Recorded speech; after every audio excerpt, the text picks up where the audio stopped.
Olá, tudo bem? Vamos seguir com a matemática de Singapura. Hoje eu quero falar sobre autonomia e confiança para lidar com matemática para o seu filho.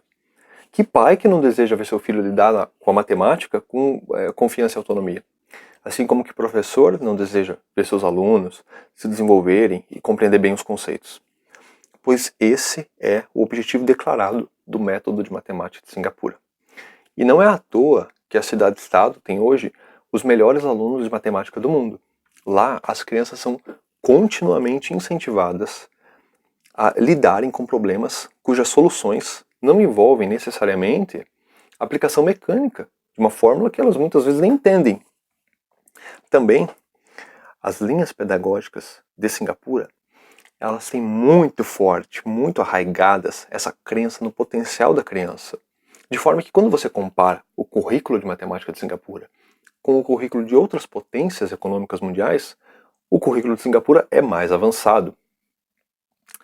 Já que no Brasil, e eu falo isso da minha própria experiência como professor, é muito comum a gente ver os alunos concluírem seus estudos absolutamente traumatizados com matemática e muitas vezes não tendo absorvido quase nada da disciplina. Por que isso acontece?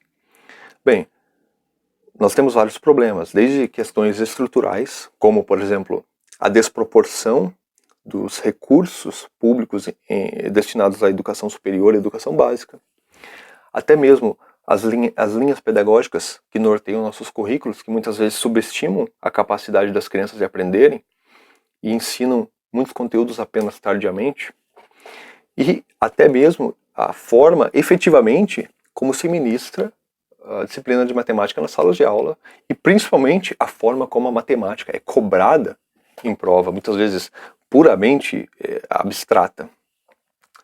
E como Singapura venceu isso? Como Singapura contornou esses problemas todos? Bem,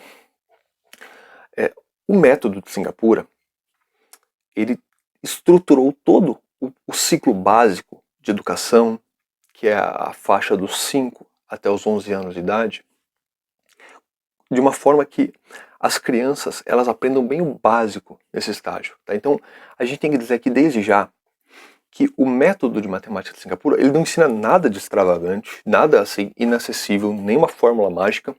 Ele apenas ensina o básico bem ensinado e avança no momento certo. O currículo de matemática de Singapura, dos anos iniciais, é todo baseado no programa de ensino completo formulado pelo professor inglês e matemático Richard Skamp. Quem assistiu a aula de número 1 sabe que Skamp é base para o método de Singapura. Então, como eu disse, ele desenvolveu um programa de ensino completo, estruturado para crianças da faixa dos 5 até os 11 anos de idade. E segundo ele, uma criança devidamente treinada nesse programa, ela atingiria a autonomia em matemática. De forma que se você introduzir um novo conceito para ela, a você avançar no nível de abstração, ela vai acompanhar. Ela vai ter confiança para avançar. Bem, o Richard Skamp, ele começa esse programa, né, a formulação desse programa, afirmando que existem duas matemáticas distintas sendo ensinadas nas escolas do mundo todo. Então são duas matemáticas com o mesmo nome, mas distintas, conteúdos distintos. A primeira matemática seria a matemática ensinada de forma instrumental, e a segunda matemática seria a matemática ensinada de forma relacional. A forma instrumental é aquela forma em que a criança recebe uma fórmula, recebe uma regra, aplica a fórmula e obtém uma resposta. Já o método relacional é aquele método em que a criança é instigada a por que resolver uma questão. Então existe todo um conceito de originalidade, criatividade, e a criança não deve aplicar uma fórmula para resolver um problema matemático, mas ela deve aplicar-se a si mesma na resolução daquele problema.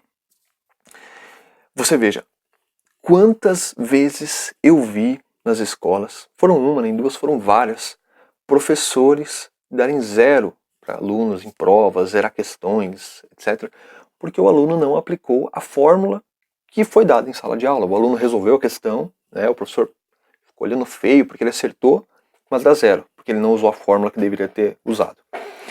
Isso é ensino instrumental. Talvez você tenha passado por isso, talvez o seu filho esteja passando por isso. Essa forma de ensino, segundo Richard Skamp, ela é absolutamente destrutiva, ela paralisa, ela realmente não faz bem. Tanto que todo o ensino de matemática de Singapura, que vem de Skamp, nesses pontos, ele se baseia no método da compreensão relacional. E como, afinal de contas, esse conteúdo é ministrado? Né? E que conteúdo é esse? Que programa de ensino é esse? Que norteia o currículo de matemática de Singapura? Bem, é um currículo todo montado em torno de 5 áreas com 17 tópicos de aprendizado. Tá? Todos esses tópicos, todos esses conteúdos, eles são sempre introduzidos com o uso de manipuláveis. Então você parte sempre do concreto, depois você vai para o estágio figurativo, depois você finaliza no conceito abstrato.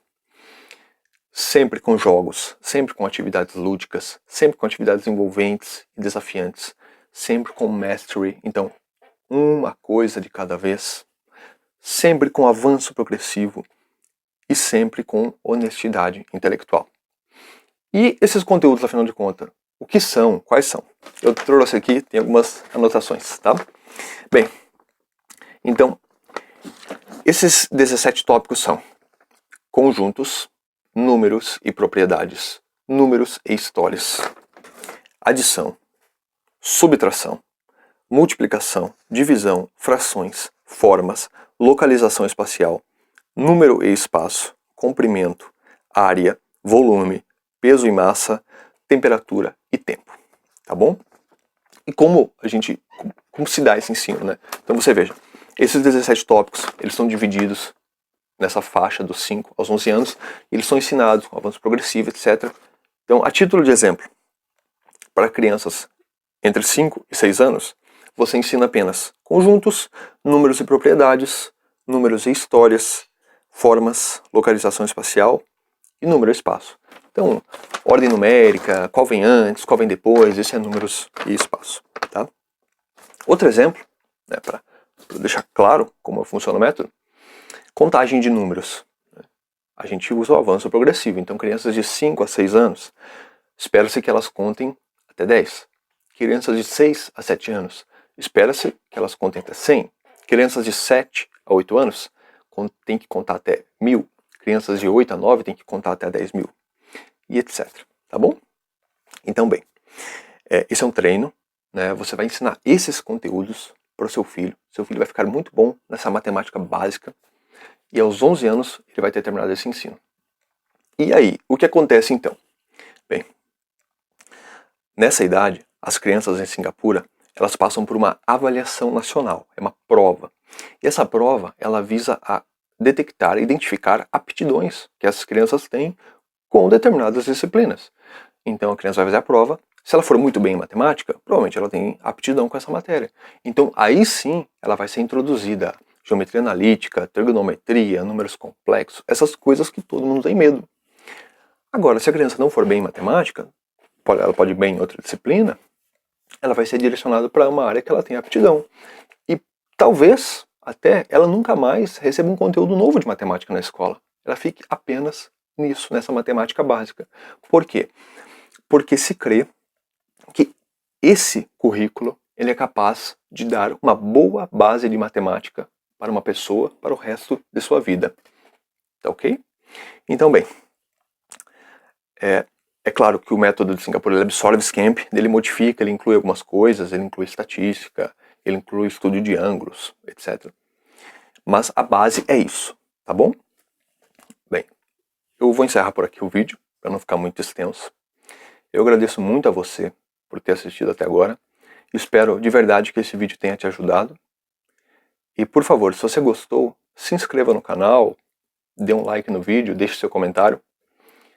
E se inscreva para você não perder os futuros vídeos, tá ok? Então, muito obrigado, até a próxima.